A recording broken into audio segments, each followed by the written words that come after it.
Assalamualaikum warahmatullahi wabarakatuh. Sobat beriman yang dirahmati Allah.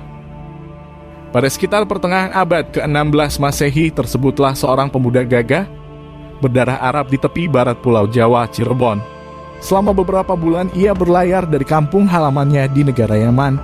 Saat itu memang sedang gencar-gencarnya orang-orang Arab berimigrasi ke tanah Jawa. Orang-orang Arab ini datang dengan maksud bermacam-macam, ada yang berdakwah untuk menyebarkan agama Islam, ada pula yang berniaga seraya berdakwah.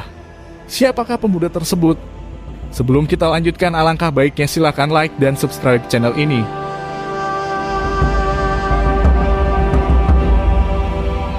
Pemuda itu bernama Abdurrahman. Ia adalah seorang Said keturunan Rasulullah yang bergelar Basyaiban. Basyaiban adalah gelar warga Habib keturunan Said Abu Bakar Syaiban, seorang ulama terkemuka di Tarim, Hadramaut, yang terkenal alim dan sakti. Said Abu Bakar mendapat julukan Syaiban atau yang beruban karena ada kisah unik di balik julukannya itu.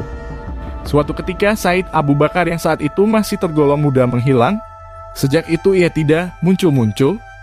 Konon beliau uslah untuk mendekatkan diri kepada Allah. Baru setelah sekitar 30 tahun, Said Abu Bakar muncul di Tarim. Ia tetap tampak muda, tapi aneh, rambutnya putih, tak selembar pun yang hitam. Ia seperti berambut salju. Sejak itulah orang-orang menjulukinya Syaiban yang beruban. Abdurrahman masih tergolong cicit dari Said Abu Bakar Basyaiban. Ia putra sulung Said Umar bin Muhammad bin Ahmad bin Abu Bakar Basyaiban. Lahir pada abad 16 Masehi di Tarim, Yaman bagian selatan, perkampungan sejuk di Hadramaut yang masyhur sebagai gudang para wali. Dalam masa perantauannya ke Nusantara, tepatnya di Pulau Jawa, Said Abdurrahman memilih bertempat tinggal di Cirebon, Jawa Barat. Beberapa waktu kemudian, ia mempersunting putri Maulana Sultan Hasanuddin pada tahun 1570 Masehi. Putri bangsawan itu juga masih keturunan Rasulullah. Ia bernama Syarifah Khadijah, cucu Raden Syarif Hidayatullah atau Sunan Gunung Jati. Dari pasangan dua keturunan Rasulullah ini, lahir 3 orang putra yaitu Said Sulaiman, Said Abdurrahim yang terkenal dengan sebutan Mbah Arif Goropuro Pasuruan, dan Said Abdul Karim. Mewarisi ketekunan leluhurnya dalam berdakwah, keluarga ini berjuang keras menyebarkan Islam di Jawa. Tak jauh dengan apa yang telah dilakukan oleh Syarif Hidayatullah, Sunan Gunung Jati di Cirebon. Pengaruh dan ketekunan mereka dalam berdakwah membuat penjajah Belanda khawatir. Maka ketika menginjak dewasa, Said Sulaiman dibuang oleh mereka. Putra sulung Said Abdurrahman ini kemudian tinggal di Krapyak, Pekalongan, Jawa Tengah. Di Pekalongan, beliau menikah dan mempunyai beberapa orang putra. 4 di antaranya laki-laki, yaitu Hasan, Abdul Wahab, Muhammad Bakir, dan Ali Akbar. Dari Pekalongan, Said Sulaiman berkelana lagi. Kali ini, Solo Surakarta menjadi tempat tujuan. Selama tinggal di Solo, beliau terkenal sakti. Kesaktiannya yang sudah masyhur itu mengundang rasa iri seorang raja dari Mataram. Sang raja ingin membuktikan kesaktian Said. Maka diundanglah Said ke keraton. Saat itu di istana sedang berlangsung pesta pernikahan putri bungsu sang raja. Said Sulaiman dipanggil menghadap untuk memeriahkan pesta pernikahan putri bungsunya ini. Raja meminta agar Said memperagakan pertunjukan yang tak pernah diperagakan oleh siapapun. Sulaiman, Anda ini orang sakti. Kalau benar-benar sakti, saya minta tolong buatkan pertunjukan yang tidak umum, yang belum pernah disaksikan oleh orang-orang sini.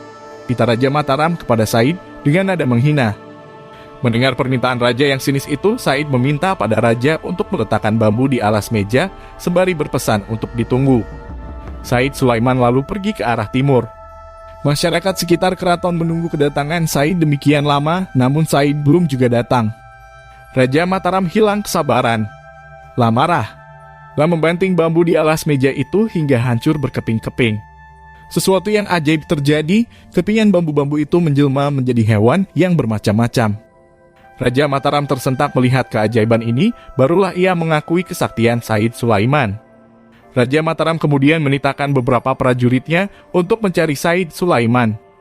Sedang hewan-hewan jelmaan bambu itu terus dipelihara. Hewan-hewan itu ditampung dalam sebuah kebun binatang yang kemudian diberi nama Sriwedari. Artinya, Sri adalah tempat, sedangkan Wudari adalah wudar sabdanya Said Sulaiman. Kebun binatang itu tetap terpelihara. Tak lama berselang, Sriwedari menjadi sebuah taman dan objek wisata terkenal peninggalan Mataram. Namun pada tahun 1978, binatang-binatang di Sriwedari dipindah ke kebun binatang Satwa Taru. Demikian Sobat Beriman biografi singkat Said Sulaiman dan kisah terjadinya kebun binatang Sriwedari. Terima kasih, semoga bermanfaat dan wassalamualaikum warahmatullahi wabarakatuh.